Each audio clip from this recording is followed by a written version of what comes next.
依家咧，我哋係屬於維港灣嘅呢間單位，70平方嘅兩房，家私非常之新淨，總價喺依家維港灣最平嘅318000，仲可以摸到海景。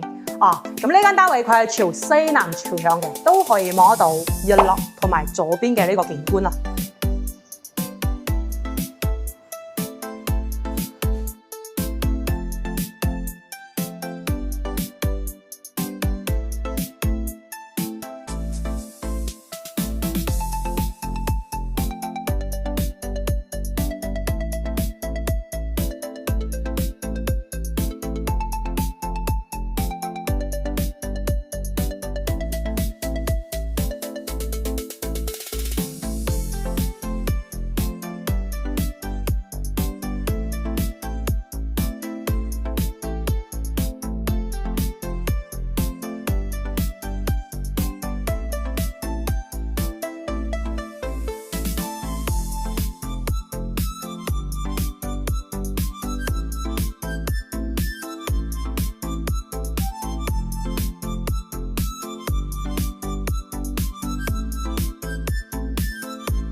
Hello， 大家好，我係10零人丹丹啊！依家咧嚟到維港灣嘅一個25棟啦。咁我哋推介呢間單位咧，佢係13樓嘅一個樓層嘅，總價係只需要318000，都係依家最平嘅一個單位啦。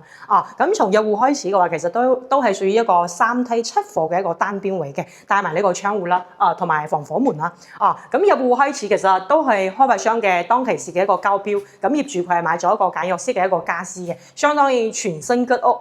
房間裏邊嘅家私非常之新淨，3合1嘅一個智能密碼鎖啦，同埋後面都有一個全屋嘅一個電製箱，可視對講機。如果係朋友上嚟嘅話，如果係冇帶下面唔知密碼，可以撳掣開門俾到佢哋嘅。咁同埋嘅一個入嚟呢邊嘅一個廚房，咁廚房呢邊都係通燃氣嘅，帶埋呢個窗戶啦。業主都係好嘅，做咗一個防蚊網嘅。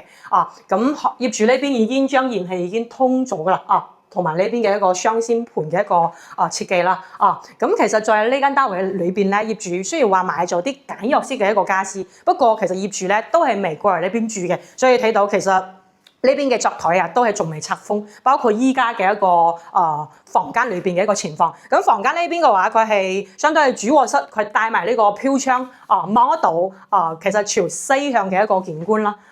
咁樓下呢邊係維港灣嘅一個小區聯絡，其實都係非常之靚嘅。咁都知道啦，維港灣呢邊嘅話，樓下啦，佢係有京橋巴士可以去到深圳路同埋蓮塘，係只需要1個鐘嘅。交通係非常之方便。只不過依家我哋呢座嘅位置其實係屬於相當於係中間啦，就係相當於在維港灣嘅一個中間位。咁如果落去，其實需要自己買啲高爾夫球車或者係揸車方便啲。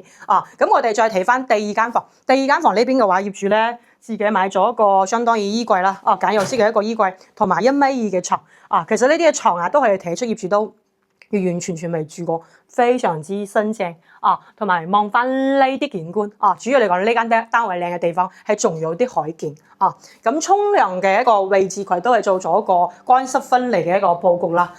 主要嚟講維港灣呢邊呢期嚟講比較新啲，所以其實睇到呢邊嘅一個馬桶，佢都係做咗一個智能馬桶嘅。維港灣呢邊2019到2021年嘅一個期間交付嘅，相當於其實都係只有3-4年嘅一個交樓時間啦。所以睇到其實佢嘅沖涼嘅位置包括淋浴空間呢邊，其實都係非常之新淨嘅。咁我哋再睇翻呢間單位嘅一個客廳，客廳係有3.6米嘅一個大客廳啦。業主嘅買咗一個皮質嘅一個梳化，同埋呢邊嘅電視櫃啦，其實都係非常之靚嘅。完完全全，其實你買咗呢間單位唔需要自己後期再裝修，基本擺啲個人物品可以拎包入住。咁我哋望翻維港灣呢間最靚嘅景觀啦。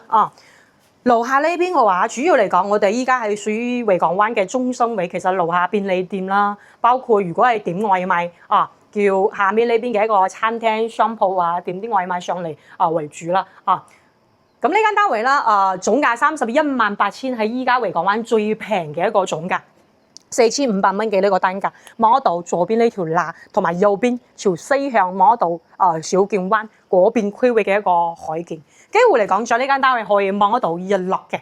如果係中意日落咁佢嘅一個單位嚟講，其實日照嘅時間佢係比較多啲嘅啊。咁我哋再睇翻呢個露台，呢個露台都係有一個6個平方左右啦。業主都買咗一個簡約式嘅一個洗衣機啦，管筒嘅一個洗衣機海爾品牌嘅咁我哋再睇翻呢邊嘅一個小區園林綠化。咁小區園林呢邊嘅話，其實維港灣係做得相當啲靚，包括啦呢邊嘅一個籃球場高爾夫球車嘅一個泊車位置啦其實住緊維港灣呢邊，如果係中意健身跑步嘅觀眾朋友可以買啲靠山上面。咁基本嚟講，佢嘅缺點咧都係冇咁近沙灘，冇咁近海邊。咁第一啦，佢缺點係海景冇咁靚啦，交通係冇咁方便嘅。